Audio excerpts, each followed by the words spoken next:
आता पुढच्या काळात सगळे सापडतील।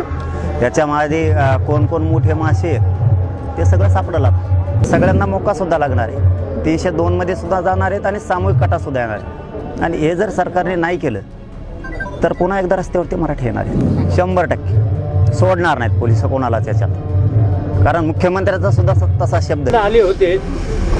काय चर्चा झाली काय नाही काय ते कुटुंब आलं म्हणजे काय चर्चा करण्यासाठी। आरोपी आणखीन अटक नाही आहे, बरेचसे आरोपी आणखीन फरार आहेत। त्या संदर्भानं आम्ही कुटुंबाकडे जातो, तेही त्यांचे काही वाटलं त्यांना काही सांगितलं पाहिजे तर तेही येऊन सांगतात। त्या पद्धतीनं जसं त्या कुटुंबाला न्याय पाहिजे त्या न्यायानुसार आम्ही लढतो। आणि आमची सगळ्यांचीच इच्छा आहे की त्या सगळ्या आरोपींना अटक होऊन त्यांना कठोर शिक्षा झाली पाहिजे, ही सगळ्यांची भूमिका। आणि त्यासाठी आता राज्यभर मोर्चे सुरू झाले। सरकारी वकिलांना ऐन टाईमला केस लढायलाच नकार दिला नाही, त्याबद्दल मी काय माहिती घेतली नाही। ते रात्रीचा प्रकार आहे काय, तर आता माहिती घेऊ आम्ही त्याची काय असं, पण ते ऐन वेळेचं काय माहीत नव्हतं काय होतं। महाराष्ट्रामध्ये शेकडो पोलीस आहेत, परंतु वाल्मीकरांना ते अटक नाही करू शकले। काय तो भाग आता वेगळा आहे, आता झाली। आता पुढच्या काळात सगळे सापडतील। त्याच्यामध्ये कोण कोण मोठे मासे ते सगळं सापडलं। धनंजय मुंडे म्हणाले की मला राजकारणातून संपवण्याचा प्रयत्न करत आहेत काही लोक, माझा या प्रकरणाशी कुठलाही संबंध नाही। आहे की नाही आता ते सिद्ध होईलच ना। आता चौकशी सुरू होईल। आता काही आणखीन फरार आहेत, त्यांचे CDR घेतले जातील, त्यांच्या सगळ्या कॉल डिटेलवर लक्षात येईल कोण याच्या पाठीशी आहे। खंडणी कुणी मागितली, कुणी मागायला लावली, कोणी खून करायला लावला आणि आरोपी फरार केले कोणी आणि सांभाळताय कोण, या सगळ्या विषयात आता चौकशी होऊन ते सगळेचे सगळे मध्ये येणार आहेत। आणि सगळ्यांना मोका सुद्धा लागणार आहे। 302 मध्ये सुद्धा जाणार आहेत आणि सामूहिक कटा सुद्धा येणार आहे। आणि हे जर सरकारने नाही केलं तर पुन्हा एकदा रस्त्यावरती मराठी येणार आहे। एवढी मोठी पोलीस यंत्रणा आहे परंतु 3 आरोपी अजूनही सापडत नाहीयेत, काय म्हणाले? त्यांनी काहीतरी शब्द दिलाय वाटतं की इतक्या दिवसात करू तितक्या दिवसात कुटुंबाला बहुतेक नाही झालं तर आहेतच ना। आम्ही रस्त्यावरती उतरणार तिथे गृहमंत्र्यांना पण सांगितलं आहे आणि बहुतेक काल मुख्यमंत्र्यांचं आणि कुटुंबाचं बोलणं झालं या विषयावरती।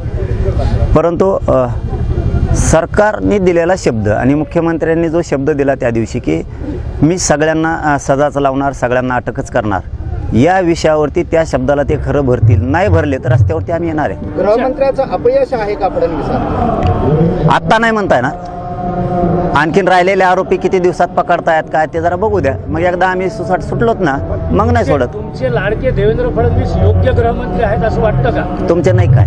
तुमचे लाडके तुमचे जास्त आहेत असं लाडकं फाडकं काय नसतं। राजकारणात समाजकारणात काम करताना कोणी कोणाचं लाडकं नसतं ना, कोणी कोणाचा शत्रू नसतो ना, विरोधक नसतो। ज्या वेळेस जी चुकी होईल त्या वेळेस त्या पद्धतीनं बोलावं लागतं आणि करावं पण लागतं। मग आता ते जर दिलेला शब्द पाळत असतील तर आम्ही अपेक्षा ठेवून येत की आरोपीला पकडतील म्हणून, आणि त्यांनी दिलेला शब्द नाही पाळला तर राज्यात आम्ही उतरणार आहेत पुन्हा। मागच्या वेळेस तुम्ही मुख्यमंत्री कधी म्हणत नव्हता, देवेंद्र फडणवीस म्हणत होता, आता तुम्ही मुख्यमंत्री म्हणताय, म्हणजे एकनाथ शिंदे असताना तुम्ही त्यांचं नाव नाही घेतलं कधी? नाही, नाव घेतलं नाही घेतलं असं काय रूल नाही आहे की नाव घेतलंच पाहिजे नाही घेतलं पाहिजे।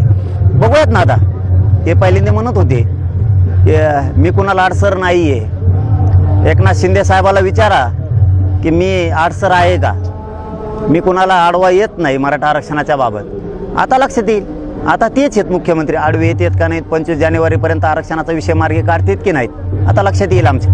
आता कसं आंदोलन करणार आहात? काय ठरलंय? आमरण उपोषण 25 जानेवारीला फायनल आहे, परंतु सामूहिक सुद्धा होण्याची शक्यता आहे, कारण राज्यातले सगळे पोरं म्हणतात की आम्हाला पण उपोषणाला बसायचं आहे आता, पण कोणाला जबरदस्ती नाही आहे, ज्याची इच्छा असेल ती बसतील।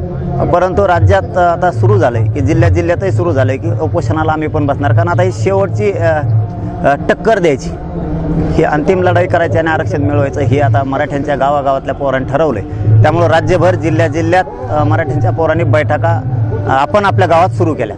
सरकार एवढं बहुमताचं आहे, आता तुमचं आंदोलन ते गांभीर्याने घेतील का? 5 वर्ष तर चिंता नाही सरकारला। अरे बहुमताचं आणि फेवमताचं काय असतं, तेव्हा हेच होते ना, नुसते खांदे बदलेले, दुपारच्या नांगराच्या बैलाच्या खांदे बदलेल्यासारखे, पहिले ते होते ना, आता हे आले तेच येतं, काय करणार आहेत ते?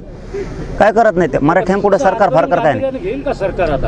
आम्ही बघतो ना आता ढकलाढकली होती ना आतापर्यंत ढकलाढकली होती की मी मुख्यमंत्र्यांना अडचण आणत नाही एकनाथ शिंदे साहेबाला. आता मुख्यमंत्रीच तुम्ही आहेत. बघू आता 25 तारखेपर्यंत काय करते. तोपर्यंत आम्ही त्यांना वेळ दिलेला आहे, बोलणार पण नाही. 25च्या नंतर सोडणार नाही. वाल्मिक कराडला 14 दिवसात सूर्यवंशी यांच्याबाबत जी कारवाई झालेली आहे त्याच्यावर जरांगे समाधानी आहेत का गृह विभागावर? नाही, समाधानी असण्याचं कारणच नाही ना. का समाधानी?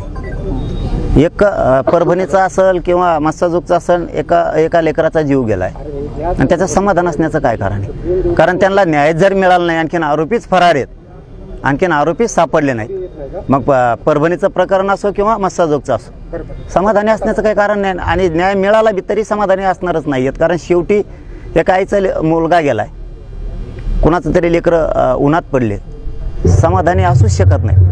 वाल्मिक कराडला 14 दिवसांची कोठडी भेटलेली आहे. पोलीस योग्य तपास करतील काय सांगा? 100% सोडणार नाहीत पोलिस कोणाला त्याच्यात. कारण मुख्यमंत्र्याचा सुद्धा तसा शब्द आहे, हे सगळे मध्ये घेऊन त्यांना कठोर कारवाई करून त्यांना फाशीपर्यंत नेल्याशिवाय मी हटणार नाही, या शब्दावरती मराठा समाज शांत आहे. आता कराडला अटक झालेली आहे. धनंजय मुंडे यांचा राजीनामाबाबत आपली काय भूमिका आहे? राजीनामा द्यावा, योग्य चौकशी व्हावी? मला त्याबद्दल माहीत नाही. मला एवढंच माहिती आहे, याच्यामध्ये जे येतील ते मंत्री असो, ते आमदार असो, नाही तर ते राष्ट्रपती असो, सुट्टी द्यायची नाही. नसता महाराष्ट्र आम्ही बंद पाडणार. तो जे आता त्याचा तपास करायचा आहे, राहिलेले आरोपीसुद्धा, मुख्य आरोपीसुद्धा बाहेर येत आणखीन फार, त्यांना सुद्धा अटक करायचं. आणि यांनी कुणाकुणाला फोन केले होते, यांना कुणी पळून लावलंय, कुणी आसरा दिलाय, त्यावेळेच्या काळात कुणी कुणाला खून केल्याच्या नंतर कुणी कुणाला सरकारी पाठबळ दिलं, याच्यामध्ये कोण कोण मंत्री येतं, आमदार आहेत का, खासदार आहेत का, किंवा सरकारमधले कोणी मंत्री आहेत का, हे शोधायचं काम कॉल डिटेल घेऊन तपास यंत्रणेने करायचं. आणि ते 100% करतील ही खात्री. वाल्मिक कराड सोबत शेवटच्या क्षणापर्यंत पोलीस होते, ते अजूनही ड्युटीवर हजर झाले नाहीत. त्यांना सरकारनं निलंबित पण केलं नाही. नाही, त्याबद्दल नव्हतं मला माहिती. आता विचारतो. अरे मग ठुता कशाला? ते पण माहिती घेतल्यावर मला जरा बोलायची सवय, मग मी हवेत गोळ्या फेकीत नाही. जशा ज्या पद्धतीनं प्रकरण उचलून धरलं, म्हणजे सभागृहात असेल, सभागृहाच्या बाहेर, त्या सुरेश दसांबद्दल काय बोलाल तुम्ही? जितेंद्र आव्हाड आणि सुरेश दस. हे बघा, समाजाच्या कामात एखाद्याच्या लेकराला न्याय देण्यासाठी, तो विरोधीचा असो किंवा सत्ताधाऱ्याचा असो, जो आमदार बोलतो त्याच्या पाठीशी समाजानं पण उभा राहिलं पाहिजे. मग त्याच्यात तो संदीप क्षीरसागरसुद्धा बोलतो, खासदार पण बोलतोय, त्याच्यात सुरेश धस पण बोलतो. हे जे बोलत आहेत ना, यांच्या पाठीशी उभा राहिलं पाहिजे आणि राहणारसुद्धा, लोकसुद्धा राहणार. पण आमचं मत आहे, हे प्रकरण आम्ही कसल्याच परिस्थितीत दबू देणार नाहीत. मुख्यमंत्र्यांनी दिलेला शब्द पाळायचा, त्यांनी जर पाळला नाही तर राज्य आम्ही बंद पाडणार आहेत. 100% मराठे रस्त्यावरती उतरणार आहेत.